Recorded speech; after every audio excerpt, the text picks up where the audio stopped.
There's a new report now out from the Department of Education that shows just a glimpse of the downsides of school closures. Now remember, some of us have been saying for many, many months now that school closures were a terrible idea, that the harms far outweigh the benefits, probably by several orders of magnitude, but they were hidden. You couldn't see them all. There's no counter at the top of the masthead of the New York Times marking all the kids who are subject to neglect, abuse, lack of food, lack of educational options, lack of upward mobility. Well, now we have a report on just the tip of the iceberg and what's to come in the years to come. This is from the Department of Education. Let me just read you some of the quotes from this.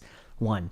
Emergency department visits related to mental health increased 24% for 5 to 11-year-olds and 31% for 12 to 17-year-olds between January and October 2020. Between March and June of 2020, more than 25% of American parents reported that their child experienced declines in mental health, and 14% reported increases in behavioral problems. In a survey conducted in April and May of 2020, 1 in 4 youths aged 13 to 19 reported an increase in sleep loss due to worry, feeling unhappy or depressed, feeling constantly under strain, and loss of confidence in themselves. A CDC report found 1/4 of respondents aged 18 to 24 had contemplated suicide in the 30 days prior to completing the survey. And then just 2 more points from this report. For example, pediatricians in Washington state are reporting significant increases in youth with eating disorders, anxiety, mood disorders, and depression with suicidal thoughts and self-harm behaviors. And finally, families experiencing long wait times and limited access to mental health services. Of course, disrupting education for such a prolonged period of time and in a way that had no relationship to any pattern of viral spread. It wasn't concordant with the incidence per 100,000, with the hospitalizations or the bed availability. It was a catastrophic error. It was prioritizing one risk that you could see over all the risks you don't see. And this is just one more report in what's to come.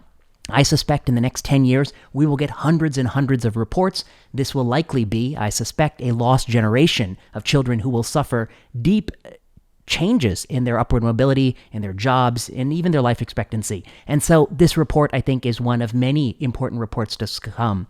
School closure, I've been saying since the fall of 2020, I think it was reasonable to do very early on. There was a lot of uncertainty. Only Sweden was brave enough to keep schools open in elementary school age kids. But very quickly, Europe realized 6 weeks in, 8 weeks in, that they needed to reopen schools. The United States, of course, dropped the ball. It became a political issue, and we were unable to do it for over a year. We will pay the price for that choice. This report out now gives us a glimpse of what's to come.